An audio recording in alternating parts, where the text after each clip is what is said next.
Buenos días desde Cádiz, Hospital Puerta del Mar. Vamos a dar comienzo a nuestra sesión clínica que hoy está a cargo de la doctora Lidia Osorio del Hospital Puerta del Mar de Cádiz. Vamos a hablar sobre puntos clave en cirugía dermatológica. Cuando terminemos, pues abriremos un pequeño turno de preguntas en el chat. Paso el micrófono a Lidia.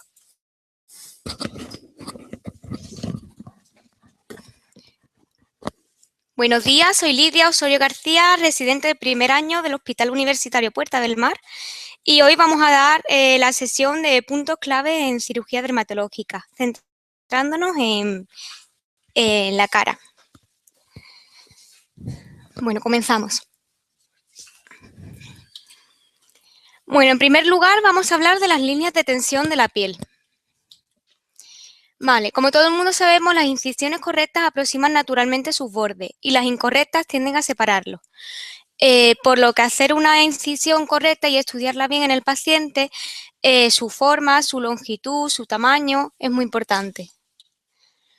Las líneas de tensión de la piel relajada de Borges no son visibles y se hacen visibles con la maniobra de pellizcamiento, es decir, al pellizcar la piel de manera perpendicular a estas líneas, estas se ponen de manifiesto de una manera más marcada que si pellizcamos en otra dirección. Y estas líneas de tensión de la piel relajada son distintas de las arrugas visibles, que se producen por contracción muscular o por fotoenvejecimiento. Vale, en primer lugar, hablar de las 4 líneas de tensión de la cara principales. La primera de ellas es la línea facial media.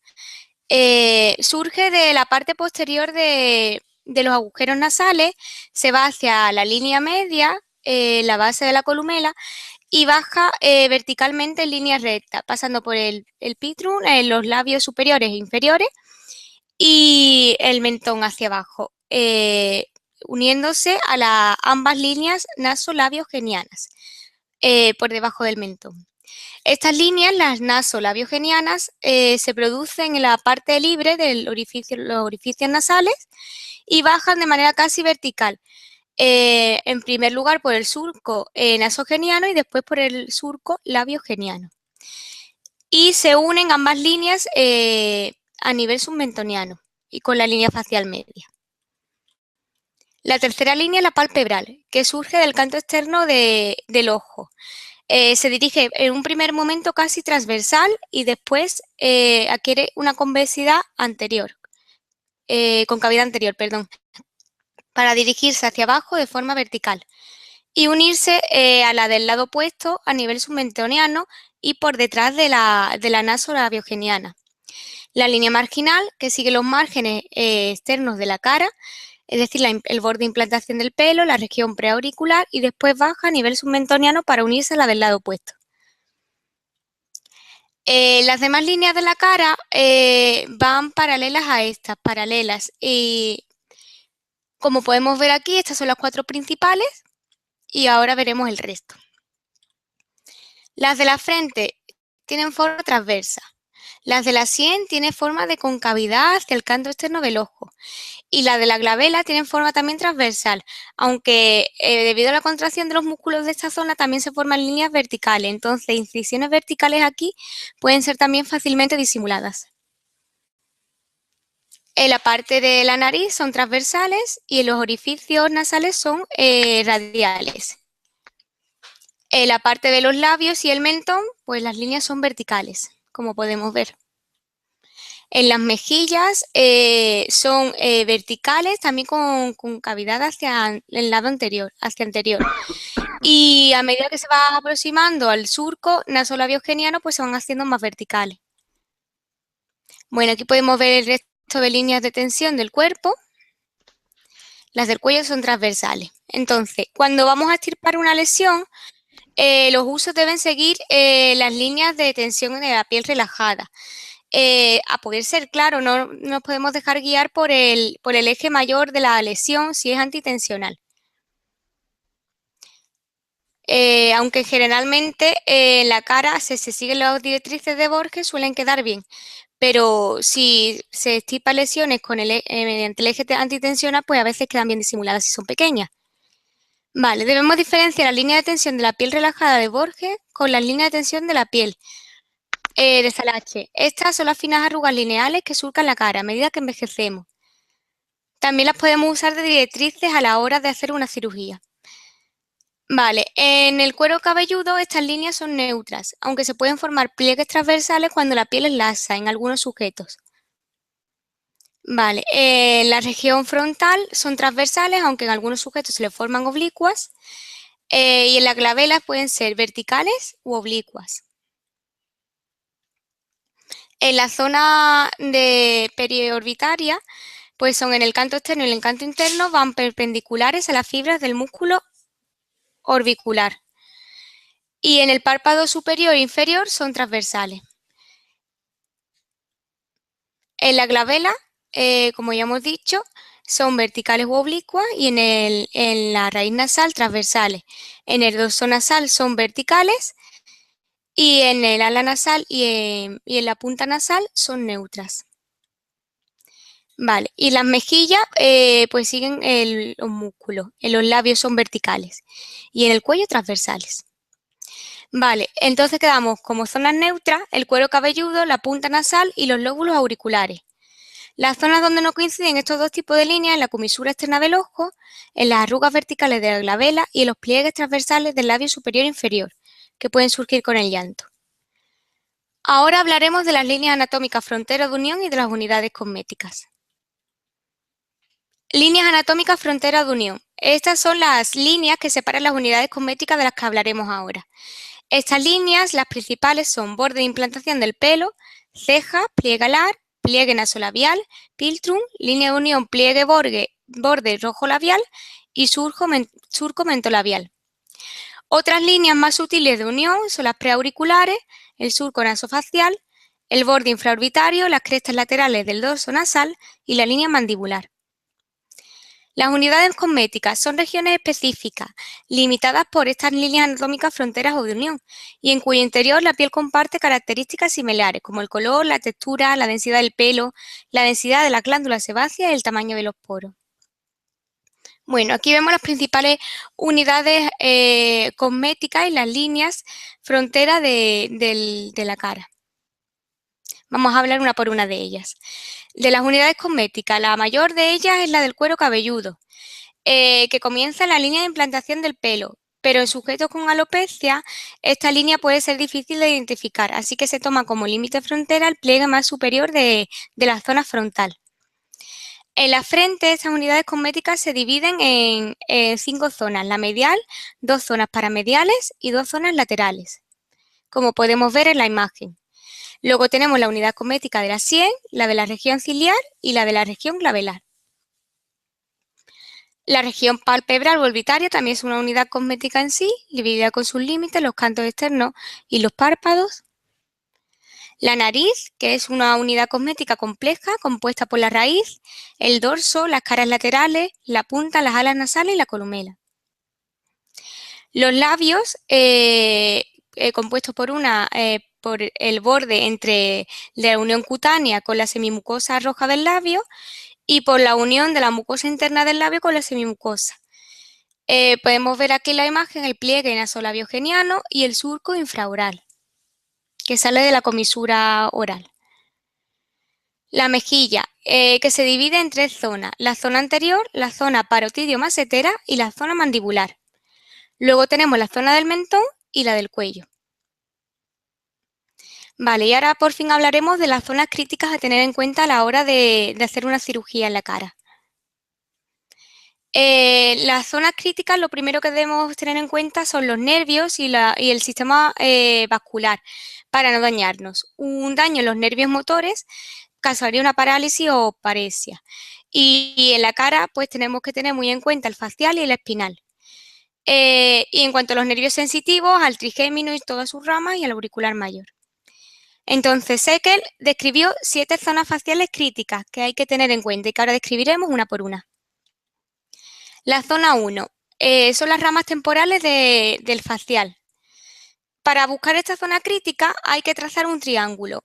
Uno de los vértices estará a 2 centímetros por encima de la cola de la ceja. El otro vértice, la otra punta, el otro lado del triángulo, lo calculamos midiendo medio centímetro por debajo del trago de la oreja y trazando una línea hacia donde hemos puesto el vértice antes. Y sobre el arco cigomático y hacia el canto externo del ojo hacemos otra línea. Este triángulo que se forma es el lugar de mayor peligro de daño de estas ramas temporales.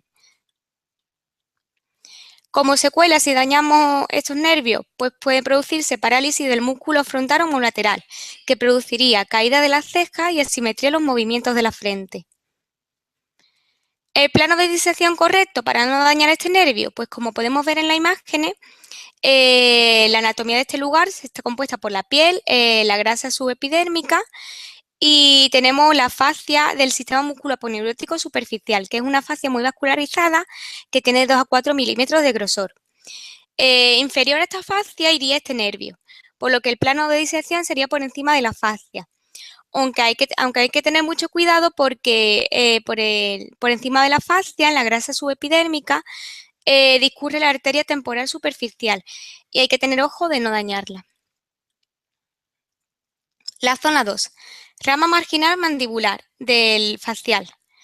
¿Cómo calculamos dónde están estas ramas mandibulares? Pues trazamos una línea de 2 centímetros desde la comisura de la boca y desde ahí pues trazamos otra línea de 2 centímetros justo vertical ahí hacia abajo.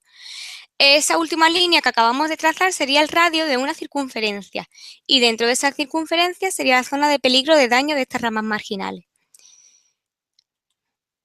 Como secuela, si dañamos estos nervios, se produciría parálisis del músculo depresor del ángulo de la boca y del músculo depresor del labio inferior, con deformidad en la sonrisa sin poder enseñar los dientes del lado afecto. El plano de disección en este lugar sería en el tejido celular subcutáneo, porque aquí el nervio va muy superficial. Y en sujetos que tengan poco panículo adiposo, pues también hay que tener en cuenta que el nervio estará más superficial todavía y que hay más riesgo de ser dañado, por lo que hay que extremar las precauciones. En esta zona, por este mismo orificio, también sale la arteria y las venas faciales, por lo que hay que tener también doble cuidado. En la zona 3, ramas cigomáticas y bucales del facial. La zona de peligro estaría en el triángulo que marca la figura. Los vértices serían la comisura oral, la prominencia malar y el ángulo mandibular. Como secuela, si se dañan estos nervios, caída de la comisura oral y dificultad para elevar el labio superior de ese mismo lado. El plano de disección correcto para esta zona. Los nervios descansan sobre la bolsa adiposa de Bichat, entre el sistema musculoponeurótico superficial y la fascia parotidia, por lo que el plano de disección se sitúa en el área del tejido subcutáneo y por encima de este sistema musculoponeurótico superficial. Zona 4. Nervio auricular mayor y nervio espinal accesorio. Para calcular la zona de riesgo del nervio auricular mayor, se traza una línea de 6,5 centímetros vertical y hacia abajo, con el cuello del paciente echado hacia un lado. La línea parte de la parte baja del conducto auditivo externo y llega hasta la zona posterior del esternocleidomastoideo. Una vez llegado a este punto, se traza otra línea de radio de 3 centímetros y a partir de ahí se traza una circunferencia, que sería la zona de peligro. Para la zona de peligro del nervio espinal accesorio y también para el nervio auricular mayor, se traza un punto, el punto B, que se calcula trazando una línea entre la apófisis mastoide y el ángulo de la mandíbula, y donde se cruza esta línea en línea recta hacia abajo vertical con el límite posterior del esternocleidomastoideo, ese es el punto B. Como secuelas, si se daña el nervio auricular mayor, aparecería anestesia o disestesia en los 2 tercios inferiores del pabellón auricular y de la piel adyacente de mejilla y cuello. Si se daña el nervio espinal accesorio, habría una pérdida de función del músculo trapecio y como consecuencia caída del hombro, dificultad de la abducción del brazo y dolor crónico del hombro. El plano de disección estaría justo en la zona posterior al esternocleidomastoideo, en la grasa subcutánea y superficial al platisma. Zona 5. Nervio supraorbitario. rama del trigémino. ¿Cómo calcular dónde se sitúa este nervio? Pues bueno, trazamos una línea vertical que pase justo por el punto medio de la pupila. Entonces, palpamos el borde orbitario superior y justo donde cruza esa línea media, en ese punto pues trazamos una línea de radio de 1,5 centímetros y la circunferencia que forma sería la zona de peligro de lesión de ese nervio. Como secuelas de su lesión, anestesia, parestesia o disestesia en la región frontal del cuero cabelludo, del párpado superior y el dorso nasal del mismo lado de la lesión. El plano de disección sería a través del tejido celular subcutáneo si son lesiones pequeñas y poco profundas o por debajo de los músculos de la frente si son lesiones más grandes. Zona 6. El nervio infraorbitario del quinto par craneal. Esa línea que trazamos antes, que pasaba por el punto medio de la pupila, hacia abajo también, en el borde infraorbitario, allí se encontraría la salida del nervio infraorbitario. Se traza un radio de 1,5 centímetros e igualmente esa circunferencia marcaría la zona de peligro de lesión de este nervio. Como secuela aparecería anestesia, disestesia o parestesia en el párpado inferior, la vertiente nasal, la mejilla y el labio superior, con mordida de la mucosa oral durante la masticación, como consecuencia de esto. El plano de disección sería en el tejido celular subcutáneo, anterior al sistema musculoponeurótico. En la imagen podemos ver que la línea vertical que hemos dicho antes cruzaría las tres últimas zonas de peligro, las 5, las 6 y las 7. Las 7 que hablaremos ahora sería el nervio mentoniano, que es rama del trigémino también. Esta misma línea, a nivel de justo por debajo del segundo molar, pues se trazaría lo mismo, un radio de 1,5 centímetros y en esa circunferencia estaría la zona de peligro del nervio mentoniano. Como secuela aparecerían anestesia de la piel y la mucosa del labio inferior y del mentón, con dificultad para mantener los alimentos dentro de la boca y mordida de forma inadvertida. El plano de disección sería en el tejido celular subcutáneo, por encima del sistema musculoponeurótico. Bueno, y por último hablaremos de los planos de disección. El plano adecuado nos permitirá asegurar la supervivencia de los colgajos o injertos que podamos poner al paciente y evitará las secuelas estéticas y funcionales. La tabla. Aquí una tabla. Un segundo, que no se ve la tabla.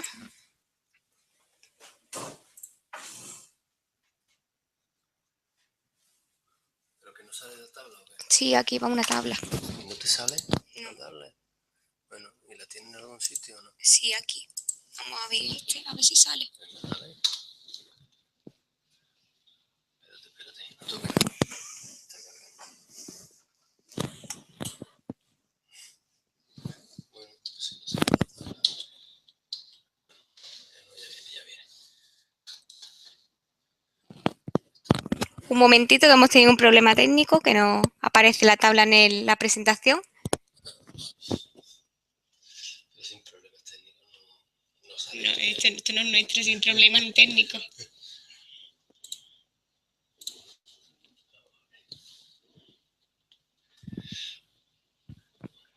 Aquí viene.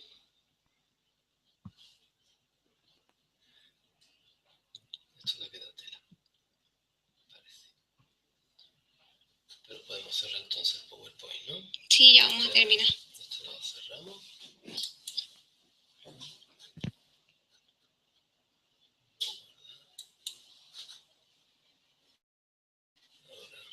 Ahora ya va un poquito más rapidito.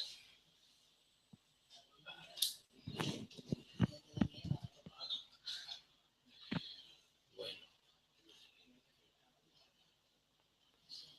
Muy bien.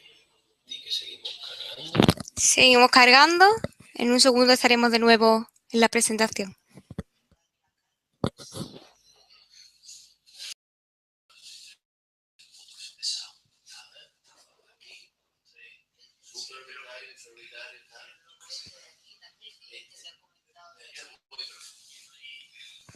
No, eso lo vamos a decir ahora. Eso son cosas muy profundas.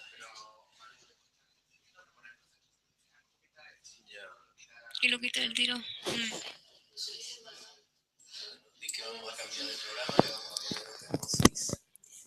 Mira a ver si se ve primero la tabla. Vamos a cambiar de programa un segundo. Vamos a poner OpenOffice.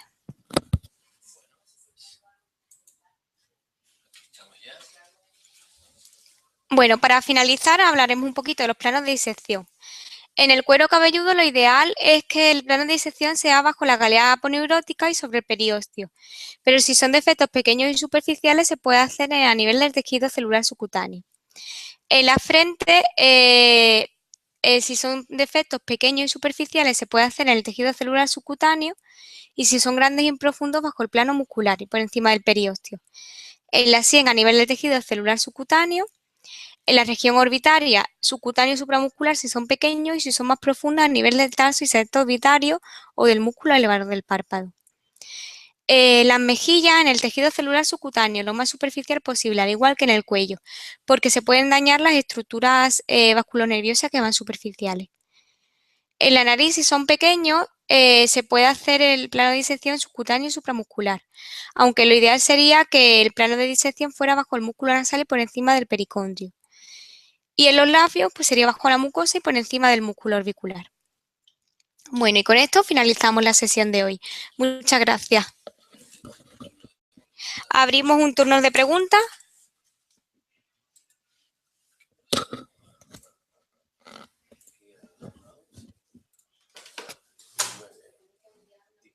Estamos en el chat. Bueno, pues pasamos un momento al chat, donde vamos a poder hablar algunas cositas. El que quiera pues puede unirse. Y mis compañeros de aquí, sobre todo los residentes, nos preguntan acerca de que una vez visto los 7 puntos clave que nos ha dicho Lidia, pues que cualquiera se atreve a operar en una cara porque hay muchos problemas, porque tenemos muchos nervios, tenemos muchas estructuras nobles con las que tener cuidado. Entonces, pues yo invitaría a los que están escuchándolo, si quieren decir algo en el chat, pues que puedan comentarlo. Yo creo que conocer esos 7 puntos clave, sobre todo los que están en la vertical del ojo, es muy importante, supraorbitario, infraorbitario y mandibular, así como la diagonal ascendente y descendente que sale desde la oreja. Hay que reconocer que los nervios, tanto motores como sensitivos, son bastante profundos. En la mayoría de los casos, pues bueno, van pegados al periósteo y salen a nivel, pues, casi imbuidos dentro del músculo y por dentro de la fascia, con lo cual es difícil dañarlo, esa es la realidad. Luego, anestesiarlo no es tan complicado. Cualquiera de los 3 que hemos visto que están localizados en la vertical del ojo son sencillos, sus referencias anatómicas pues también podemos encontrarlas fácilmente y podemos verlo también bien perfectamente cuando infiltramos. Para abrir el chat de grupo, me dice Paco Russo por medio de nuestro chat de móvil, que cómo se hace. Pues bueno, hay que irse a la derecha y darle a donde dice chat de grupo. También se puede aparecer a nivel de la izquierda. Si uno se acerca el ratón al margen izquierdo de la pantalla, pues aparece una barra donde arriba a la izquierda hay un letrerito azul, que el letrerito azul, pues si ponen ustedes encima el ratón, el cursor, pues aparece. Bueno, ¿alguna pregunta más que quieran ustedes hacer? A ver si Paco Russo se anima. A ver, vamos a poner aquí. Bueno, Lidia, ¿tú quieres decir algo? ¿Alguna cosita, algún detalle, algo que hayas aprendido? Sí, que ha sido una sesión muy interesante y que que espero que haya muchas más de este tipo quirúrgico, porque sí que son, no las solemos hacer más sesiones médicas y es verdad que son muy chulas. Vamos a explicando cómo se pone el chat en marcha. Es muy fácil. Si acercáis el ratón a la izquierda, aparece un letrero azul arriba y donde se abre el chat. Pero no parece que haya mucha gente animada. Vamos a esperar un poquito y ya está. Vale. Pues Leo Barco nos dice si alguien ha tenido algún problema operando, si alguien ha tenido algún problema de estructura a nivel de estructuras nerviosas y cómo lo has resuelto. Eso es una buena pregunta. Yo recuerdo un caso a nivel de cola de ceja que tuvimos que quitar un vaso celular bastante grande y bastante profundo y bueno,